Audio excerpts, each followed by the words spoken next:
know, there's just nothing interesting and endearing about this drama. It might have just been the kind of genre it was between the mix of comedy and like seriousness that made everyone like not have aspects of them that I could take seriously and actually get emotionally invested in, because all of it felt like comedy to me. So we finally made it to my first K-drama review, and that's going to be my Sweet Mobster. There were a couple of dramas I had in mind that I want to review, but timing-wise, this one was the one I decided to go with. I feel like Taegu is like trending in Korea and internationally, so I decided to try to strike while the iron's hot, but the iron might have already cooled. So going forward, I think I'm going to mention the plot first. It kind of background, I feel like, might not make as much sense without knowing what it's actually about. So yeah, we're going to start with the plot today. So the story follows So Ji-hwan, who was once a gang member, who is now trying to be an upright man as he starts a food company hiring ex-convicts in hopes of bettering their lives and preventing them from going back to their criminal ways. Despite his dark past, he has a very soft personality and is very polite, especially to women. Go Eun-ha, known as Mini Unni, is a struggling children entertainer. She simply loves making children happy, as inspired by her past memories of her childhood friend, Hyunwoo. After a series of events, Ji-hwan and Eun-ha get to know each other, and eventually Ji-hwan invites the struggling Eun-ha to live together with him and his staff, some former convicts who he's particularly close with. At the same time, Jang Hyun-woo is a prosecutor who gets to know Eun-ha and likes her. He is suspicious of Ji-hwan's past and actions and is uneasy about Eun-ha's relationship with Ji-hwan. The three cross paths as they pursue the truth about a missing ex-con and confront Ji-hwan's unavoidable past. So for the background, the original title is 놀아주는 여자, which literally translates to the woman who plays, because Eun-ha plays with kids. This is a pretty standard K-drama with 16 episodes, and each episode is 1 hour long. This was broadcast on JTBC. And while doing research for this video, I actually learned this is adapted from a web novel of the same name, also called 놀아주는 여자, and it's by Park Soo-jung, who's also known as 방울 Mama. And it was adapted to a screenplay by Na Kyung, who has no other works listed on my drama list. So onto the characters, we have Ko Eun-ha, who's played by Han Sun-hwa, and she's a kids creator, and that's basically just a content creator that makes content for kids. She's basically a YouTuber. She genuinely just loves children, loves making them happy. She's pretty sweet and a little bit ditzy in my opinion. She is a very positive, optimistic person, and she's not a very successful content creator, but regardless, she is a very optimistic person, and she keeps trying her best and working hard despite all the obstacles she faces. And I'm pretty sure she's an orphan and comes from like a struggling past, which is why she will hold on to her childhood friend Hyunwoo, who I will discuss some more in the summary of the plot. Next, we have So Ji-hwan, played by Taegu, and he is an ex-convict. He was a former gang member as part of his dad's gang, but he turned a new leaf after sending his father to jail, and now he runs his company in hopes of bettering ex-convicts' lives. And despite his dark background, he's a very soft and sweet guy. Obviously, I wouldn't say he's soft in terms of him being the boss of the company, but otherwise he really cares a lot about them and really wants them to live better, happier lives. And even if he talks to them harshly, in the end, he does everything behind the scenes to take care of them. He also does not know how to treat women because he's shy, awkward, hasn't had much of this kind of experience, which makes him super endearing. And it's going to be a point of comedy for most of the series as Eun-ha enters Ji-hwan's life. And she also stirs up some emotions that he hasn't really felt before. And then for the last main cast, we would have prosecutor Jang Hyun-woo, and he's played by Kwon Yul, and he is a prosecutor. He has the name Hyun-woo, which is, if I mentioned earlier, Eun-ha's childhood friend's name, so she has been searching for this childhood friend her entire life. And because the prosecutor shares the same name, she is interested in getting to know him to see if he is her lost childhood friend. And he basically gets involved in the situation because obviously there's criminals involved, so we have him as the prosecutor. And he's a really nice dude. He's very serious about his work, and he believes in justice and upholding it, and is very wary that Ji-hwan will do something again. And otherwise, yeah, he falls in love with Eun-ha for her kind nature, and he really just wants to be with her and protect her from everything going on. And on to the side characters, we have Kumiho. She is Eun-ha's best friend. She gets involved with one of Ji-hwan's subordinates, staff, family dudes. So yeah, I guess there's not much to describe about her. She cares a lot about Eun-ha. She's basically Eun-ha's only family, and her family treats Eun-ha like one of their own. She's a very protective best friend as well. And yeah. And then on to the gang. And it's kind of funny because I feel like I really do mean the gang, because they all are former ex-convicts as well, and I'm pretty sure they were part of the gang that Ji-hwan left. And so, yeah, we'll introduce them one by one. So first we have Jae-soo and Manho. These two kind of go together. They are the comedic relief bestie duo. They're the silliest of the group, and they're the loudest bark, but they don't bite, like none of these men do. And then we have Honggi and Donghui, and I would say they're less relevant. Like Honggi is in charge of the company. He oversees a lot of management related things. And then Donghui is the youngest, and yeah, he's just kind of the baby. And then the only one that really has like much screen time is Il-young, and he's the good-looking one. He is Ji-hwan's like right-hand man. He's the secretary. He's the smart one, and he gets involved with Miho, and yeah, they have a little love line. He's basically perfect, a little bit of a player, has commitment issues because he grew up under Ji-hwan with like, I think he's an orphan as well. So yeah. Oh, and then lastly, I guess I'll mention real quick is Yena. She is a successful kids content creator, and she basically is Eunha's rival, and she has a crush on Ji-hwan, so she doesn't really like Eunha because of that either. And yeah, she ends up just trying to get involved with Ji-hwan. And so onto the rating, I rated this a 7 out of 10. I'd say the background and the setup is pretty good. Like, you have a gangster and a kids creator, and I feel like that's an uncommon duo. It's also great. Tae-gu is literally like the entire plot in my opinion. He really does the cute boy really well, and it's funny because in real life he like blew up. In real life he is the biggest introvert ever, which is so funny because all his previous roles have been pretty aggressive. Like, he's usually like a gang member. He's usually like the evil villain kind of characters, and then he's like the good guy in a rom-com for the very first time, which is absolutely crazy. 좋습니다. 일단 저기 자기소개 좀 해주세요. 안녕하세요. 저는 엄탁구이. And I think he and Sunhwa had pretty good chemistry, so I was kind of interested, especially because she also has a unique career. And I've watched a lot of K-dramas, so it really is extra bonus points if they can come up with something original. Honestly, all the good things come from the entire setup of the drama. There was nothing too unreasonable, which is why it maintained like a decent rating. Otherwise, if there were some more terrible plot points, it would have dropped some down. But one thing is it has my least favorite childhood love trope, and what I don't mind like a childhood friends to lovers, like that's fine. That's why we're watching Love Next Door.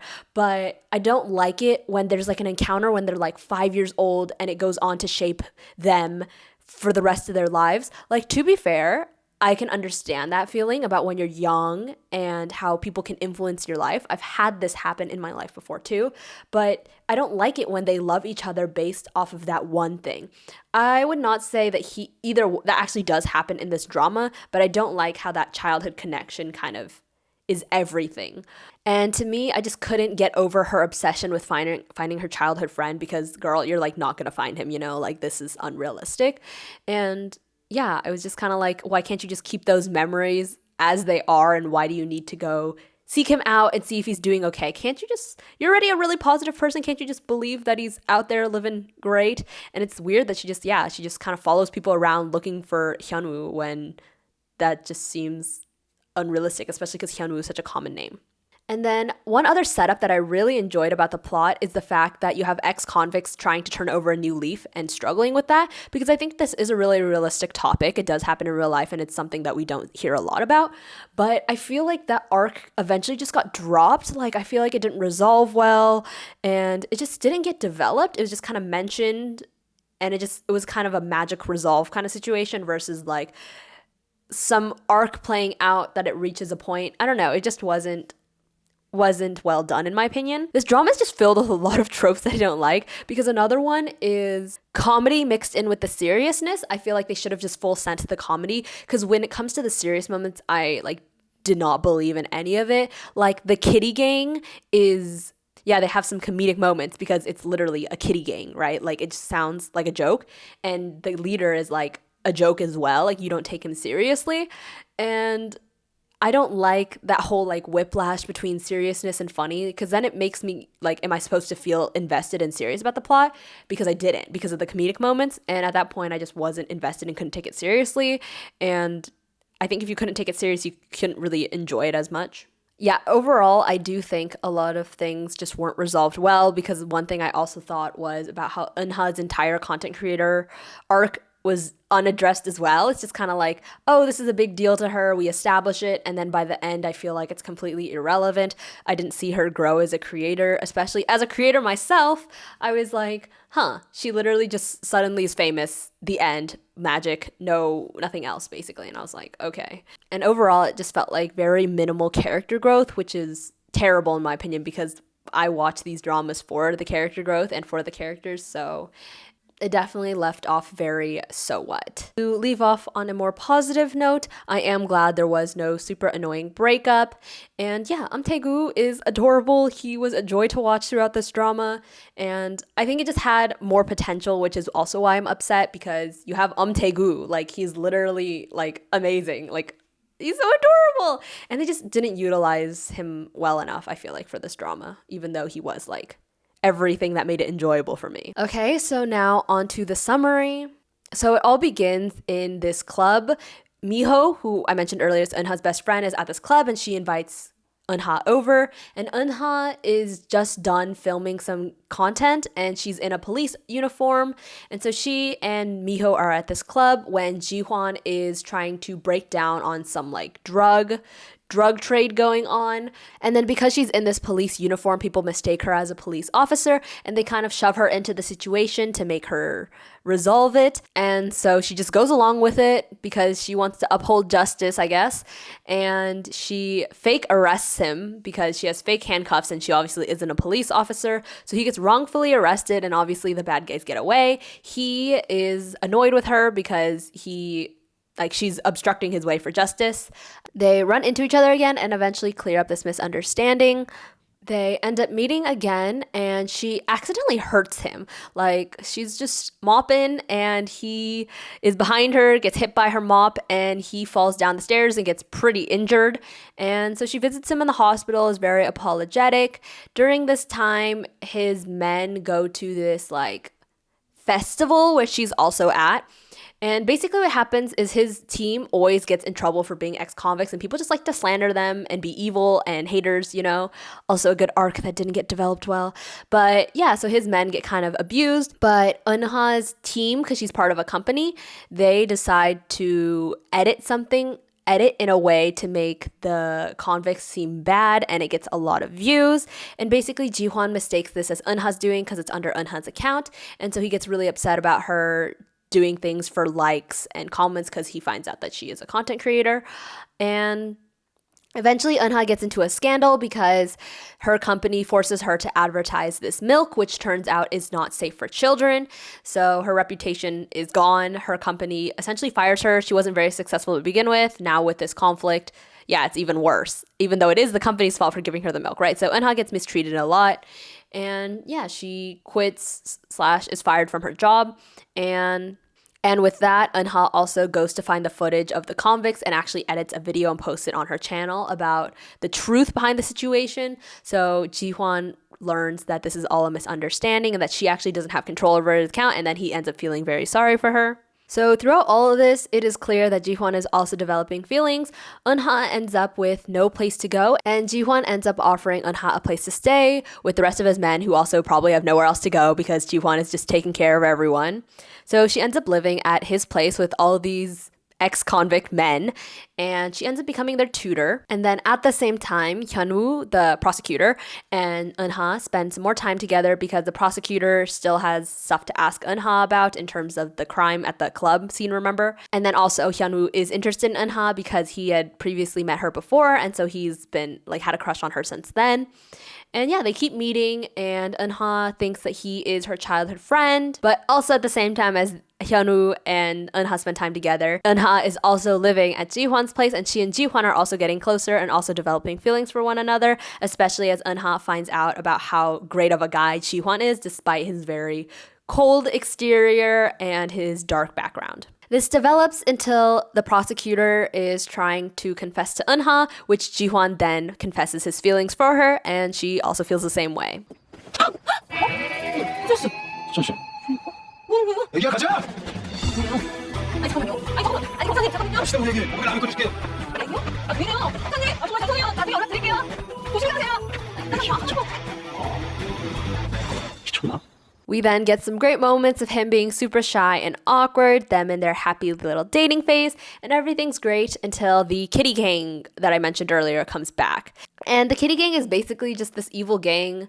One of them is like under Ji-hwan's dad, who's like the ultimate gang leader, and the kitty gang guy is just, I don't know, is like a joke or something. But yeah, he really hates Ji-hwan. I think he's jealous because Ji-hwan is the boss's son and he never receives as much attention from the boss that Ji-hwan does. So the kitty gang leader just keeps loitering around Eun-ha, threatening to hurt her, actually trying to kidnap her. Yeah, but during their attempted kidnapping, the prosecutor comes in and saves the day. Ji-hwan gets all sad because he's like, oh, you can't be involved with me. And she's just like, I don't like that you're disappearing like that. During this time, Ji-hwan's father had got released from jail, and then everything is developing. The kitty gang guys coming after Ji-hwan. Ji-hwan like serves as bait very happily because he just wants the situation to be resolved so Eun-ha can be safe. I don't know what happens. They try to kill his father maybe, and Ji-hwan takes the knife, I guess, instead, so he gets stabbed. And all of this Ji-hwan had tipped off to like authorities, so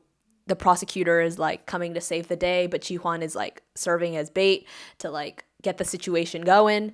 And yeah, so Ji-hwan is in the hospital and his father is arrested. He admits to his crimes. And then for the second lead plotline, it is Miho and Il-young. And basically what happens is Il-young is just flirting with Miho because he's a flirt, but he doesn't commit to anyone, right? They have a one-night stand, and I think he says that he isn't interested in dating. So I think they break things off. She ends up getting pregnant, and he finds out. He tries to re-enter her life, and she's heard that he's very non-committed and might want to date but won't want to get married. But turns out when he said that he was wanting to date, he wanted to get married with her and was committed to her. So yeah, they're the second plot line. That's all to do with them. So on to the pros. Like I mentioned, I love Tae-gu. He is the entire drama in my opinion. He is the star of the show. He's really like breaking out post My Sweet Mobster because he's adorable. Like, how could such a tough looking guy be such a softie? If you see his interviews, he's such an introvert and it's very adorable to see. But yeah, that's it. And onto the cons. There's only two that I am going to list, but they are pretty big ones. And so the first one is characters.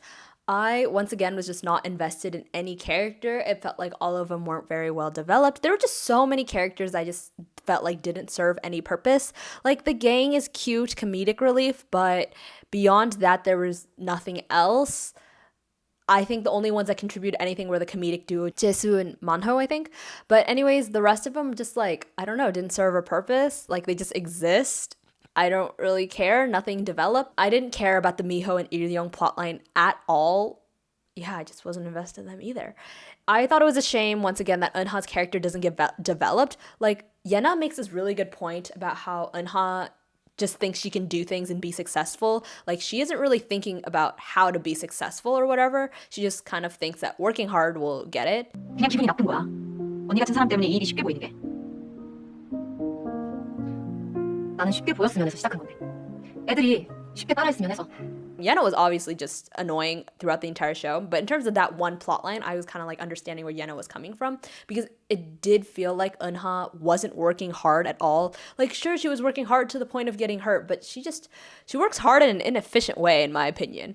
But yeah, on to Yena again. I don't know why they threw her in. She was so irrelevant too. Like, he wasn't interested in her. She's just this clingy girl who had one-sided feelings and expected him to return it. And I don't know, we're 2024. I don't need characters like her. Obviously, she was actually a really small part of the time. But one of the gang members, I'm pretty sure, was interested in her. And I also didn't care to see that either. And even the prosecutor wasn't very interesting as a character. I don't know, there's just nothing interesting and endearing about this drama. It might have just been the kind of genre it was between the mix of comedy and like seriousness that made everyone like not have aspects of them that I could take seriously and actually get emotionally invested in, because all of it felt like comedy to me. And then the next issue I had was the plot line, like not the synopsis. I feel like the setup was pretty good, but how things played out, I thought just didn't really matter. Like, we spent all this time setting up that Ji-hwan is this like gangster or whatever, and that his dad is involved in the situation, and then his dad gets out of jail, and then the gangster stuff like returns. But overall, I felt like there were no no social issues that came up, like nothing that made me reflect and think. Like things were just happening and they weren't affecting the characters in terms of their growth. It affected their decisions, but I didn't see how this journey made them different by the end of it. There was like, yeah, no development. But the funny thing is, I saw on my drama list, this did pretty well. Like people quite like it. I feel like there are a lot of people that liked the parts that I said I didn't like. Like people liked the plot line and they liked how everything played out. Yeah, I don't know. It just wasn't for me, and I just watched this because there's kind of nothing else airing at the time. I enjoyed Miss Night and Day better, and we'll be making a video about that soon. But yeah, so that is all for this video. I feel like so far there haven't been many good K-dramas. Obviously, Lovely Runner was great, but that was a while back. I feel like K-dramas were kind of getting into the season of K-dramas because Love Next Door just started. I'm waiting for No Pain, No Gain, and Midnight, it's the Cinderella one. Cinderella with Chung Hyun-bin, Midnight Cinderella, something like that. That they are going to be good because it's been a K-drama drought for me for a little bit now, but we're getting all these good K-dramas hopefully coming out soon, and by the end of them, I will be reviewing them. I might also do like checkups, I guess. I was trying to start a little weekly K-drama show recap series on TikTok mainly, but maybe I'll just post it everywhere because why not? And yeah, that's all for this one. Really short because I didn't have much to fangirl about, but that is all. I will see you in the next one. Hopefully another K-drama.